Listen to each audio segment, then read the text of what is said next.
दोस्तों, मोहिनी एकादशी के दिन चुपचाप गाय को खिला दें। यह एक छोटी सी चीज, उससे पहले दोस्तों जान लेते हैं मोहिनी एकादशी के बारे में। सूर्य जब एक राशि से दूसरी राशि में प्रवेश करते हैं तो ज्योतिष में इस घटना को राशि परिवर्तन या किस्मत चमकाने वाली घटना कहते हैं। हर महीने एकादशी का पर्व आता है, लेकिन वैशाख महीने में आने वाली मोहिनी एकादशी सबसे ज्यादा महत्वपूर्ण होती है। इस दिन अमृत सिद्धि योग, सर्वार्थ सिद्धि योग बन रहा है। इसके अलावा इस दिन शुक्र और सूर्य वृषभ राशि में मौजूद रहेंगे। आइए जानते हैं साल 2024 में मोहिनी एकादशी कब है। स्नान दान मुहूर्त महत्व। साल 2024 में मोहिनी एकादशी 19 मई 2024 को मनाई जाएगी। इस दिन पवित्र नदी में स्नान के बाद सूर्य पूजा करने वालों को आरोग्य, धन, सुख, समृद्धि और अक्षय पुण्य की प्राप्ति होती है। कहते हैं इस दिन गुण, अन्न, वस्त्र, काला तिल आदि का दान करने वालों को मोक्ष की प्राप्ति होती है। इस एकादशी से धरती पर अच्छे दिनों की शुरुआत मानी जाती है। सूर्य के उत्तरायण से देवताओं के दिन का आरंभ होता है। धार्मिक मान्यताओं के अनुसार एकादशी के दिन स्वर्ग का दरवाजा खुल जाता है। इसलिए इस दिन किया गया दान पुण्य अन्य दिनों में किए गए दान पुण्य से अधिक फलदायी होता है। वास्तव में 19 मई मोहिनी एकादशी के दिन अगर आप यह उपाय कर लेते हो तो यकीनन आप पर मां लक्ष्मी की कृपा होगी और आप धनवान बन जाओ। आप धनवान ना बने तो मुझे बताना दोस्तों, बस जो उपाय आपको बताया जाए वह उपाय कर लेना। चलिए जानते हैं। एकादशी के दिन चुपचाप गाय को खिला दें। यह एक छोटी सी चीज रोडपति भी होंगे, करोड़पति मिलेंगे। सभी संकट और कष्टों से मुक्ति, मृत्युदंड, पितृदोष तुरंत होगा खत्म। पूरे साल आपके भरे रहेंगे। अन्न धन के भंडार यूं कहें कि आपकी 7 पुश्ते तक करेंगे। रुपयों पैसों पर राज दोस्तों, 7 पीढ़ियों तक बैंक बैलेंस बढ़ता चला जाएगा। सभी भी दुख, दर्द, संकट, कष्ट है वह दूर हो जाएंगे और सभी सुख आपके कदमों में आ जाएंगे। सभी सुख आपके कदम चूमेगी। यदि आप यह एक छोटी और खास चीज चुपचाप गाय को खिला देते हैं तो तत्काल गरीबी आपके जीवन से खत्म हो जाएगी। यूं कहे व्यक्ति रंग से राजा बन जाता है और 33 कोटि देवी देवताओं को धारण करने वाली गौ माता की भी कृपा व्यक्ति पर आजीवन बरसती है। व्यक्ति के घर में कभी भी अनंत धन, वस्त्र कम नहीं होती है। धन के भंडार व्यक्ति के घर में भरे रहते हैं। व्यक्ति के जीवन से तत्काल गरीबी खत्म हो जाती है। तो दोस्तों, कौन कौन से वे गाय से जुड़े खास और महत्वपूर्ण उपाय हैं जिन्हें यदि आप एकादशी के दिन कर लेते हैं तो दोस्तों यकीन मानिए आपके घर में अन्न धन के भंडार सदैव भरे रहेंगे। जो भी जीवन के दुख, दर्द, संकट, कष्ट है वह सभी दूर हो जाएंगे। इस वीडियो में हम आपको उसी एक खास और महा महत्वपूर्ण चीज के बारे में बताएंगे, क्योंकि आपको एकादशी के दिन गाय को जरूर खिलानी है। तो दोस्तों, अपने फायदे के लिए पूरा वीडियो देखना। यदि आज की इस वीडियो को अपने बीच बीच में से देखा, काट काट कर देखा, तो यकीन मानिए जीवन में आपको कभी सफलता हासिल भी नहीं होगी, क्योंकि इस वीडियो में आपको कुछ ऐसे उपाय गाय से जुड़े बताने वाले हैं जिन्हें करने से आपके जीवन के जो भी दुख, दर्द, संकट है या कामयाबी होने में कोई बाधाएं आ रही, सभी से छुटकारा मिलने वाला है। यूं कहें कि आपके जीवन में अपार धन, सुख, संपत्ति की प्राप्ति हो जाएगी। कभी भी धन से संबंधित परेशानी नहीं रहेगी। आर्थिक स्थिति आपकी प्रबल हो जाएगी। धन प्राप्ति के योग्य बन जाएंगे और जीवन में सदैव अनंत धन के भंडार आपके घर में भरे रहेंगे। अनंत धन, वस्त्र, कभी कमी नहीं होगी आपके घर में। तो दोस्तों, आज का वीडियो पूरा देखकर जाना। यदि आप चाहते हैं आप और आपके परिवार पर सदैव गौ माता की कृपा से, आपके पितरों की कृपा से, देवी देवताओं की कृपा से, तो दोस्तों वीडियो को पूरा देखकर जाना। बहुत ही फायदेमंद वीडियो है। पूरे 300 सालों के बाद ऐसे दुर्लभ संयोग है, तो पूरा वीडियो देखकर जाना। यदि आप लाभ हासिल करना चाहते हैं और 7 पीढ़ियों तक कभी कोई किसी तरह की कमी ना हो या फल चाहते हैं, तो वीडियो को पूरा देखकर जाना। बहुत ही लाभप्रद वीडियो है आपके लिए। दोस्तों वीडियो को आगे शुरू करें उससे पहले आपसे रिक्वेस्ट करते हैं कि इस वीडियो को लाइक कर चैनल को सब्सक्राइब कर देना और कमेंट बॉक्स में सच्चे दिल से जय गौ माता जरूर लिख देना, जिससे माता की कृपा आपके और आपके परिवार के ऊपर सदैव बरसती रहे। और ज्यादा से ज्यादा वीडियो को शेयर जरूर करना, ताकि और लोग भी इस वीडियो के माध्यम से लाभ हासिल कर सकें। इन उपायों को करने से अपने जीवन में सदैव धन सुख संपत्ति की प्राप्ति कर सके तो शेयर करना न भूले इस वीडियो को, जिससे और लोगों का भी भला हो। आपको बता दें, इस दिन तीर्थ स्नान करना बहुत ही फलदायी समझा गया है। यदि कहीं तीर्थ स्थान पर पवित्र नदी में स्नान करना संभव ना हो तो आप क्या करें, घर पर ही नहाने वाले पानी में गंगा जल की कुछ बूंदें डालकर स्नान कर लें। और साथ ही साथ यदि आप स्नान आदि से निवृत्त हो जाएं, सर्वप्रथम तो अपने घर के पूजा स्थान को साफ कर वहां पूजा पाठ करें। आप और पितरों के निमित्त तर्पण पिंडदान तो आपसे बने, अन्न धन वस्त्र दान जरूर करें। और इस एकादशी के दिन दान करने से सभी मनोकामनाएं पूर्ण हो जाती हैं। एकादशी के दिन विशेषकर पूर्वजों की पूजन के लिए बहुत ही शुभ फलदायी समझा गया है।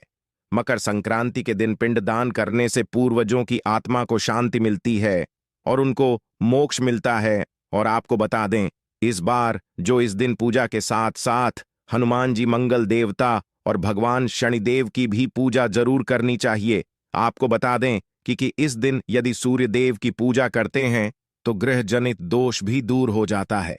व्यक्ति के जीवन में धन सुख संपत्ति की प्राप्ति हो जाती है, समस्त मनोकामना व्यक्ति की पूर्ण हो जाती है। और दोस्तों, साथ ही साथ अब बात करें, आपको उस दिन मतलब यह जो एकादशी के दिन है, इस दिन आपको एक उपाय तो जरूर करना है। गाय का उपाय बताने से पहले एक उपाय आपको बता दें, इस उपाय को जरूर दूर करें। क्या करें कि शाम के समय पीपल के पेड़ के नीचे आपको सरसों का चौमुखी दीपक, आटे का दीपक बनाना है चौमुखी। उसमें आपको कलावे की बाती लगाकर सरसों के तेल का दीपक जला देना है और बीच में 2 साबुत फूल वाले लौंग भी डाल दें। फिर देखिए कैसे चमत्कार आपके जीवन में होता है। शाम के समय जलाकर उसे छोड़े। मनोकामना मांगकर दोस्तों 11 दिनों के आपकी वह मनोकामना पूर्ण ना हो जाए तो हमें बता देना। बहुत ही प्रभावशाली उपाय बताया मैंने आपको, बहुत ही दुर्लभ है। इस बार नए वर्ष के उपाय को जरूर करें। यह उपाय जो है बहुत ही आपको लाभ देगा। और अब बात करें गाय से जुड़े कौन कौन से उपाय आपको इस दिन, मतलब गाय से जुड़े उपाय जिन्हें करने से व्यक्ति को 7 पीढ़ियों तक बैंक बैलेंस की कमी नहीं होती, दुख दर्द संकट कष्ट दूर हो जाते हैं और सभी सुख व्यक्ति के कदमों में आ जाते हैं। कदम चूमती है सभी सुख और घर में धन के भंडार सदैव भरे रहते हैं, कोई कमी नहीं होती। किसी तरह कौन कौन से उपाय ध्यान से सुनना, जिस तरह बताएं उसी तरह इन उपायों को आपको करना है। तो चलिए शुरू करते हैं। कौन कौन से गाय से जुड़े उपाय हैं? प्रभावशाली चमत्कारिक उपाय है जो कि आपकी किस्मत को चमका देंगे। एकादशी से आपको लाभ शुरू करते हैं। दोस्तों, सनातन परंपरा में गाय गंगा और गायत्री का बहुत ज्यादा धार्मिक महत्व है। मान्यता है कि गौ माता के शरीर पर 3 कोटि देवी देवताओं का वास होता है। गौ माता की पूजा करने वाले जातक पर इन सभी देवी देवताओं की कृपा बरसती है। गौ सेवा से न सिर्फ इस जन्म के बल्कि पूर्व के भी दोष दूर हो जाते हैं। गाय से हासिल पंचगव्य का उपयोग जरूर शामिल करें, क्योंकि पंचम गव्य के बिना कोई भी पूजा पाठ और हवन सफल नहीं होता। या दोस्तों, गौ कृपा पाने के लिए प्रतिदिन, सप्ताह अथवा महीने में परिवार समेत एक बार गौशाला जाने का नियम जरूर बनाएं और वहां गायों को हरा चारा जरूर खिलाएं।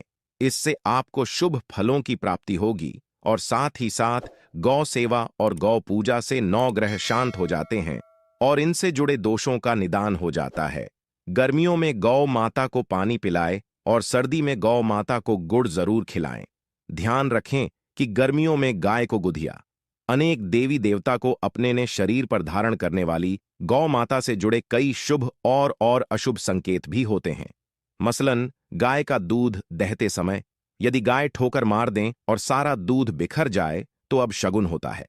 यदि कोई यात्रा पर निकल रहा हो और गाय अपने बछड़े को दूध पिलाती सामने आ जाए तो निश्चित रूप से जिस यात्रा के लिए आप निकले हैं वह यात्रा आप जरूर ही सफल होगी और वह जिसके लिए आप निकले हैं वह जरूर ही पूर्ण होगा। यात्रा पर जाते समय बाईं ओर गाय की आवाज आना और रात्रि में गाय की हंकार करना भी शुभ होता है। दोस्तों, साथ ही साथ गाय के साथ आप भूलकर भी दुराचार न करें, अन्यथा मिलता है घोर पाप और जीवन भर की परेशानियां बनी रहती हैं। जी हां दोस्तों, गाय को राष्ट्रीय पशु बनाए जाने और इन्हें मौलिक अधिकार दिए जाने की बात हो रही है तो सवाल उठता है, गाय संस्कृति का अहम हिस्सा है। तब भी गाय के साथ लोग खराब व्यवहार कैसे कर लेते। गाय दर दर भटकती रहती है, भरपेट इन्हें चारा तक लोग नहीं देते। गाय जब तक दूध देती रहती है तो उनकी सेवा होती है, और जैसे ही दूध देना बंद कर देती है तो लोग इन्हें उनकी किस्मत पर छोड़ देते हैं, सड़कों पर और गलियों में भटकने के लिए। ऐसे में गोवंश जीवों को कोई डंडे मारता है तो कोई पानी डाल देता है, कभी वाहनों की चपेट में आ जाती है तो कभी बीमार होकर बेचारी यह गाय दम तोड़ देती है। ऐसे में जरूरत है इन बातों को जानने की। गाय को लेकर शास्त्रों में क्या कहा गया है, गाय के साथ आपको कैसा व्यवहार करना चाहिए। दोस्तों, गाय को कभी भी मारना पीटना नहीं चाहिए। शास्त्रों में गाय को माता का दर्जा दिया गया है। गाय को मारने वाला माता को मारने पीटने वाले के समान पाप का भागीदार समझा जाता है। नरक लोक में वर्षों तक कष्ट भोगना पड़ता है। अगले जन्म पशु योनि में मिलता है। कथा है कि गौतम मुनि ने गलती से गाय को डा मार दिया था, जिससे गाय की मृत्यु हो गई थी, और इस पाप से मुक्ति के लिए इन्हें वर्षों तक तपस्या करनी पड़ी। भगवान श्री कृष्ण जी ने बैल स्वरूप में आए वृद्धाश्रम का वध कर दिया था, जिससे मुक्ति के लिए भगवान श्री कृष्ण को संपूर्ण तीर्थों को एक कुंड में बुलाना पड़ा, और इस कुंड में स्नान से वह पाप मुक्त हो गए थे। दोस्तों, साथ ही साथ पानी पी रही गाय को भगाते हैं, वे घोर पाप के भागी बनकर नरक भोगते हैं, ऐसा पुराणों में बताया गया है। जबकि जो लोग गाय के लिए प्याऊ और चार बनवाते, वह माह भाग्यवान होते हैं। ऐसे लोग घोर पाप से मुक्त होकर स्वर्ग पा जाते हैं और बड़े ही धनवान कुल में जन्म लेकर सुख भोगते हैं। और साथ ही साथ आराम कर रही गाय को कष्ट देकर कभी भी उठाना नहीं चाहिए। कहते हैं कि जिस स्थान पर गाय बैठी है वहां से नकारात्मक ऊर्जा खत्म हो जाती है। गाय के बैठने की जगह को जो लोग नियमित साफ रखते हैं, वह जन्म में किए गए जाने अनजाने में पापों से मुक्ति हो जाती है और गोलोलोक में स्थान पाते हैं। गाय को डंडा मारकर उठाना, पानी डालकर उठाने से मनुष्य पाप का भागी बनता है और अगले जन्म में उसे दर दर भटकना पड़ता है। और साथ ही साथ शास्त्रों में बताया गया है कि गाय का दूध उसके बछड़े के लिए होता है। गाय के बछड़े से बचा हुआ दूध ही मनुष्य को लेना चाहिए, परंतु कुछ लोग एक बार गाय को दूध लेने बाद फिर से बछड़े के लिए बचा हुआ दूध भी धो लेते हैं। ऐसा करना घोर पाप। पी कहाँ जाता है, ऐसे दूध को धोने वाला और ग्रहण करने वाला दोनों ही पाप के भागी बन जाते हैं। दोस्तों, साथ ही साथ शास्त्रों में कहा गया है कि गोवंश मतलब गाय और बैल के पीठ पर नहीं बैठना चाहिए। इनकी पीठ पर बैठने से महापाप लगता है। ऐसे लोगों को नरक की यातना भोगनी पड़ती है। एकमात्र देव के अंश के उत्पन्न नंदी ही गोवंश है, जिस पर स्वयं महादेव और महादेवी सवारी करती है, क्योंकि नंदी ने स्वयं अपनी इच्छा से महादेवी की सवारी बनना स्वीकार किया था। और साथ ही साथ शास्त्रों में गाय के दान को बहुत ही महत्व दिया गया है, परंतु ऐसी गाय का दान कभी नहीं करना चाहिए जो बूढ़ी और बीमार हो। कठोपनिषद में नचिकेता की कथा भी इस संदर्भ में है कि जिस नचिकेता ने पिता द्वारा बूढ़ी गाय को दान करने पर आपत्ति जताई थी, दूध देने वाली और बछड़े सहित जो लोग का दान करते हैं, वह महान पुण्य को हासिल करके स्वर्ग में स्थान पाते हैं। दोस्तों, साथ ही साथ सूर्य चंद्र मंगल शुक्र की युक्ति राहु से हो तो पितृदोष होता है। यह भी मान्यता है कि सूर्य का संबंध पिता से एवं मंगल का संबंध होने के कारण सूर्य यदि शनि राहु या केतु के साथ स्थित हो या दृष्टि संबंधी हो तथा मंगल की युति राहु या केतु से हो तो पितृदोष होता है। इस दोष से जीवन संघर्ष मम बन जाता है।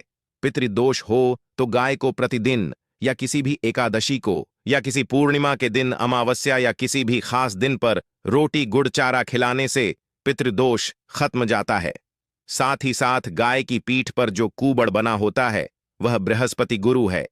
अतः जन्म पत्री में यदि बृहस्पति अपनी नीच राशि मकर में हो या अशुभ शिवलिंग में जा रहे हो और सामने से गौ माता आती हुई दिखाई दे तो गौ माता को अपनी दाहिनी ओर से जाने देना चाहिए। आपकी यात्रा जरूर ही सफल होगी। और जिस घर में गाय होती है उसमें वास्तु दोष स्वतः ही खत्म हो जाता है।